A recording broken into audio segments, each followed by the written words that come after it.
amigos, continuamos con más aquí en Economía para Todos y bueno, siempre es importante, ¿no?, escuchar a los gremios empresariales, sobre todo cuando ayer, después de la conferencia que brindó, la primera conferencia brindada por el ministro de Economía, José Salardi, él se reunió justamente con varios empresarios en las instalaciones del Ministerio de Economía en el centro de Lima. Temas, ¿no?, varios temas de los que se ha puesto sobre la mesa y también en la agenda del ministro de Economía y Finanzas, y ya Óscar Zapata, presidente de Perú Cámaras, nos contará. Señor Zapata, ¿cómo está? Bienvenido. Valeria, muchas gracias por la invitación. Un placer estar acá. ¿Tiene otro tenor esta gestión del ministro de Economía y Finanzas, señor Zapata? ¿Es un ministro más puertas abiertas, más dispuesto a conversar, más dispuesto a escuchar, más dispuesto a llegar a consensos? Yo creo que es lo mejor que le ha podido pasar al país en una circunstancia como esta, en una crisis tan acentuada, ¿no? No olvidemos que el señor José Salardi viene de una gestión sumamente exitosa en Proinversión, como presidente de Proinversión, donde no solo ha destrabado un montón de oportunidades de inversión, sino que además ha impulsado lo que son las acciones público-privadas, que son el futuro de la inversión en el Perú. Y con esa gestión tan exitosa, además que es un profesional de primer nivel, que tiene la cosa clarísima, hemos tenido el placer de conversar con él y ya es la segunda vez que nos reunimos y tenemos previsto reunirnos cada 15 días los empresarios, los gremios, los principales gremios del país, para ir delineando y poniendo fechas y modulando este proceso de relanzamiento de lo que significa el crecimiento en el país. Relanzamiento, bueno, ajustado, ¿no?, al alza de la proyección de crecimiento, muy por encima de lo que había establecido el Banco Central de Reserva, de 3.1 a 4%. ¿Es posible llegar a esa...? Yo creo que es totalmente posible. Para 2025 el MEF está proyectando un crecimiento del orden de 4%, que es bastante más alto del que se había proyectado preliminarmente, de 3.2, ¿no? Pero esto ubicará a Perú en como una de las economías en América Latina de más rápido crecimiento y con una resiliencia bien marcada, ¿no? Pero esto se debe a una serie de medidas que se van a tener que poner en práctica y que de hecho este nuevo ministro las tiene clarísimas, ¿no? Entonces, como puntos centrales de este proceso tiene varias cosas bien interesantes. La primera de ellas es como ejecución de proyectos de inversión. Este destrabamiento de los proyectos de inversión que existen en cartera, y él tiene la manera de poder impulsarlos y poder atenderlos rápidamente para que sean una realidad. Pero eso necesariamente pasa por un proceso de desregulación normativa y ya está trabajando en función de este proceso de regulación para permitir o evitar más bien que la tramitología ahogue las posibilidades de inversión. Pero no solo en eso, también está trabajando en todo lo que significa un rediseño de los procesos de los ministerios y de las instituciones que tienen que ver con este proceso de inversión y producción, ¿no? Y eso implica necesariamente la digitalización. Claro. Entonces, marcadamente él está apostando a ello, ¿no? Ajá. Pero por otro lado también están otras variables que nos juegan a favor, ¿no? Estabilidad en los mercados, pese a que la era Trump va a traer consecuencias probablemente indescriptibles, no lo sé. Pareciera que a este país no nos va a afectar tanto porque no tienen razón de hacerlo. Claro. Tenemos un TLC muy bien estructurado, ¿no? ¿Y el año preelectoral, señor Zapata, cree que el año preelectoral podría generar ciertos ruidos a esta proyección del Ministerio de Economía y Finanzas, además del año preelectoral, la inseguridad ciudadana? Puede ser que sí. De hecho, una de las apuestas que no he mencionado es este apoyo necesario que tiene que tener el área del Ministerio del Interior para poder tener la fortaleza suficiente y defender al país y su ciudadanía de la inseguridad. De hecho, se están disponiendo recursos importantes.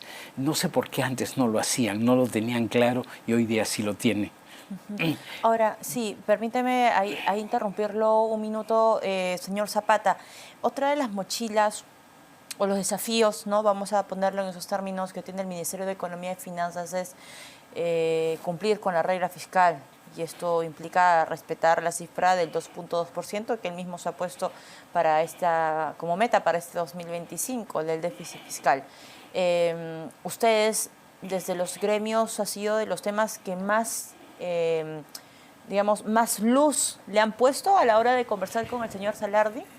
De hecho, partamos por decir que nadie puede gastar más de lo que tiene. Claro. Y el señor, el anterior ministro de Economía, Arista. El señor Arista, parecía no interesarle este tema y de hecho estaba gastando más de lo que se tenía. Acuérdese que el límite de la regla fiscal dice que es 2.8 del PBI y ya se había superado largamente y estábamos en 3.8, casi 4%. Esta es una de las tareas difíciles que tiene el nuevo ministro, pero la tiene clarísima y de hecho uno de los objetivos de su gestión es regresar el déficit fiscal al 2.8 hacia fin de año.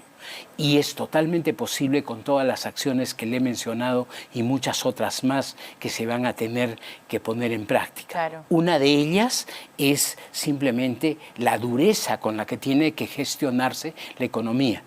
Me refiero a que el Ministerio de Economía tiene que recuperar su posicionamiento de fuerza, fortaleza ¿De liderazgo? y de liderazgo, porque la hacienda pública no puede ser mal manejada y de alguna manera invadida por decisiones del Congreso, quien no teniendo iniciativa de gasto toma decisiones de gasto. ¿Y ustedes se lo han pedido expresamente? Me refiero a los gremios, más allá de Perú Cámaras. Le han dicho, ministro, o sea, hay que ponerse también un poco fuerte con el Congreso de la República. Hemos ido mucho más allá de eso y es muy probable que el ministro necesite del apoyo de los gremios para poder hacer sentir al Congreso lo que significa el romper ese equilibrio fiscal y lo que significa generar esa irresponsabilidad. Y nosotros, gremios, estamos muy dispuestos a defender esa posición. De hecho, yo lo he venido haciendo y lo voy a seguir haciendo. ¿Defender la posición de? De evitar que el Congreso tome iniciativas de gasto que no le compete. Y ahí entiendo, por lo que usted me está comentando, señor Zapata, es que los gremios empresariales van a respaldar al ministro de Economía. Absolutamente, todos al 100% le hemos expresado nuestro apoyo, nuestra dedicación y nosotros hemos comprometido con él reuniones quincenales, claro, para ir monitoreando este tema e ir dando apoyo, ayuda y lo que se requiera para poder lograr que ese déficit fiscal regrese a donde siempre debió estar. Porque el hecho de perder esa estabilidad financiera en el país nos puede pasar factura, ¿no? Hay que evitarlo, acomodarlo. No se puede perder lo ganado. ¿Tenemos las condiciones dadas para llegar a ese 4% de acuerdo a lo que usted está analizando?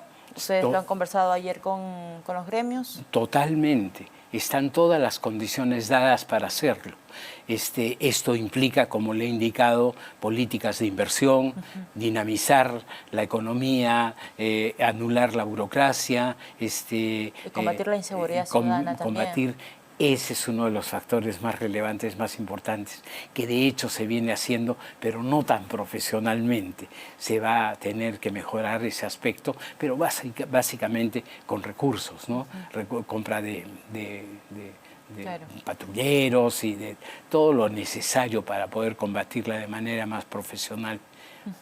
Ahora, bueno, el tema también de la confianza empresarial en el país pasa por que los mensajes del Ejecutivo vayan de acuerdo o en concordancia con las acciones que se tomen desde el Ejecutivo, ¿no? De allí, digamos, radica un poco la certidumbre que esperan los gremios empresariales. Entiendo, porque es uno de los factores que explican este 4% de crecimiento que lo decía ayer el ministro de Economía y Finanzas. Yo tengo una lista larguísima de lo que significa ese crecimiento y en qué base se sustenta. Ajá. Y se sustenta en varias de ellas, como lo he mencionado, pero existen muchas inversiones que están listas para actuar y que tienen que ser de alguna manera consentidas para que pueda generarse los recursos que se necesitan y demandan. Pero eso pasa por necesariamente tener una política de Estado que está impulsando este ministro muy bien. Ajá. Ahora, ¿las reuniones cada cuánto tiempo se van a realizar? Cada 15 días. La siguiente reunión entonces Dentro de 15 días a partir de antes de ayer. Ok, o sea, mediados de marzo, ¿no? La primera quincena de marzo aprox. ¿Cuál va a ser la agenda que van a llevar en los próximos 15 días? Ya tenemos una agenda muy clara, ¿no? La agenda pasa por esto que le he mencionado, la desregulación, pasa por la mejora de procesos, pasa por las inversiones, pasa por la activación del gasto, pasa por la necesaria coordinación que tiene que tener el Ministerio de Economía con el presidente del Banco Central de Reserva, con quien ya se ha reunido y están visualizando una mejor perspectiva de crecimiento para el país. Estos temas ya ustedes se lo han puesto en la mesa, entiendo, y en 15 días se van a reunir con el ministro para ver cuánto ha avanzado. Cuánto han avanzado, cómo han ido, y poder hacer el monitoreo de si la cosa está yendo como debiera o hay que hacer ajustes o qué se requiere para mejorarla, ¿no? Bueno, tenemos también... Por eso tengo tanta confianza y estoy de verdad satisfecho con la nominación de este ministro. ¿Y ese mismo clima que se vive dentro de los gremios, señor Zapata? Sí. Todos ayer, antes de ayer, nos hemos expresado a favor y además encontramos muy coherentes las decisiones que se están tomando en el sentido de lo que significa la inversión, el mejoramiento de las condiciones para que esto se dé. Claro. Señor Zapata, yo le agradezco que nos haya acompañado esta tarde. Ya estaremos conversando en algunos días para ver la actualización y el avance que se ha hecho en sector económico. Óscar Zapata, presidente de Perucámara, estuvo con nosotros. Muchas gracias, señor Zapata. Gracias a ustedes por la invitación. La aprecio mucho. Muy bien. Hacemos una pausa, amigos. Regresamos con más.